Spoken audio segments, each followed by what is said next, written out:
Ruby Sparks is a film that came out in 2012 and stars real-life couple Paul Dano and Zoe Kazan. If you haven't seen this film, here's the premise. Calvin Weirfields is a struggling writer.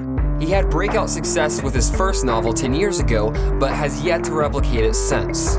He's lonely. The only people he talks to regularly are his brother and his therapist. One day, his therapist gives him a writing assignment.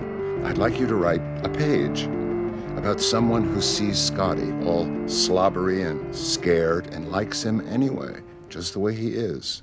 Soon after this, he has a dream about taking his dog on a walk and meeting a beautiful girl that loves his dog. He wakes up the next day inspired to write story upon story about this girl of his dreams, Ruby Sparks. Little does he know he's writing her into existence. Now she's real, she's his girlfriend, and anything he writes about her comes true. In today's age of mindless parting movies, this film could go in a million different directions, not many of them good.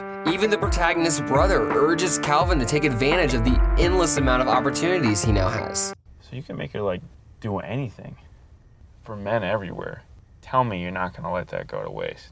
You probably think you know where this is going. Guy gets in a relationship with a manic pixie dream girl who will literally do anything that he wants. And it's a fun time. They do some crazy stuff. But instead, this film has something much more important to say. Ruby Sparks reminds us that you can't control somebody and have intimacy with them at the same time. I've recently been reading a book by Donald Miller called Scary Close.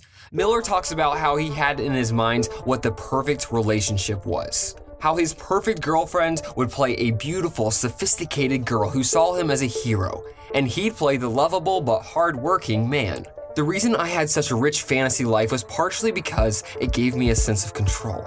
After all, to love somebody is to give them the power to hurt you, and nobody can hurt you if you're the only one writing the script. I hate to say this, but at first this sounds like a logical plan. I mean, pain sucks, so why not try to avoid it? Do you remember what you told me when you met Susie? I certainly didn't pretend I invented her, Calvin. You said that she was your dream girl. That's what happened to me. My heart got broken in 1,000 pieces. I didn't think I would ever love again. And then I had a dream.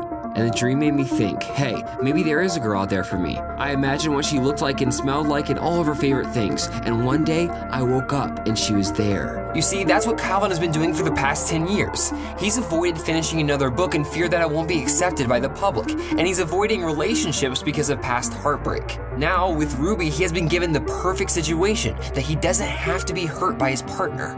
Because she'll never do anything that he doesn't want her to. Or so he thinks. It doesn't work. Controlling people are the loneliest people in the world. Halfway through the film, things begin to change. Calvin and Ruby's relationship is past the honeymoon stage, but Calvin is just as clingy as ever. Ruby is still the answer to his life, the missing piece. She's the only thing he needs, the only person he wants to talk to. But Ruby doesn't feel quite the same way. You don't have any friends. I have you. I don't need anyone else. It's a lot of pressure. Ruby has her own desires and she wants to go out and achieve them. She wants other friends. She wants to go to school. She wants to be independent. She's her own person, so it makes sense to say that she wants more than just being around Calvin 24/7. But this is difficult for Calvin to accept. Unmet expectations are frustrating. As someone who has this idea of what a perfect relationship looks like in his head, being in a relationship with someone who doesn't follow that is frustrating. If things don't go as planned, then I can't do what I rehearsed, and then what if I say something wrong? What if I mess up? All because you didn't say what you were supposed to. In Scary Close, Miller talks about how his wife Betsy was not who he thought she would be when they first started dating. She didn't always agree with his opinions, and she always stood by what she believed. She loved him, but she didn't want to stop being Betsy in order to be his partner.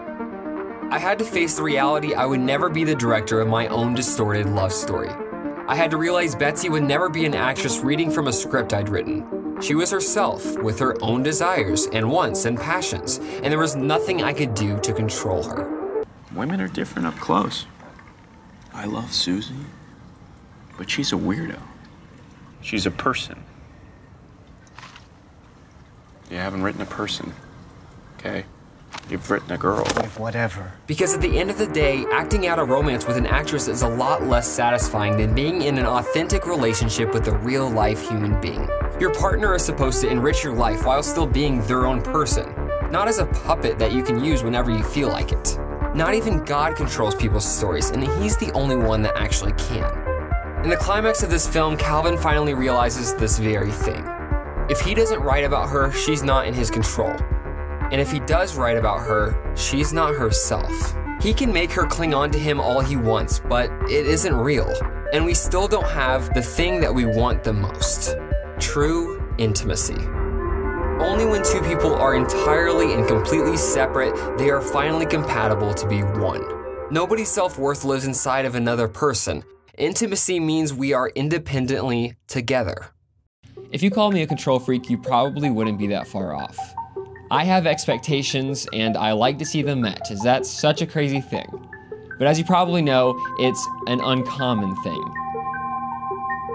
People are not robots. They come in and they act outside of what your expectation is. And that's frustrating because a part of it is fear. A fear that now that I'm acting outside of what I rehearsed, I'm going to make a mistake, or I'm going to say something that's wrong, or do something that's wrong. But I have to realize that I don't have to know everything going in, and that's okay. That if I make 1, 2, 3, or 4, or 5 mistakes, it's not going to make a huge difference in the long run. You know, kind of like maybe the writing prompt at the beginning of this film, maybe it's time I finally realized that I can love somebody despite their mistakes and despite their flaws, and that they can do the same for me. To close, a final passage from Scary Close. Love doesn't control, and I suppose that's why it's the ultimate risk. In the end, we have to hope the person we're giving our heart to won't break it, and be willing to forgive them when they do, even as they will forgive us. Real love stories don't have dictators, they have participants. Perhaps that's another reason true intimacy is so frightening. It's the one thing we all want, and must give up control to get.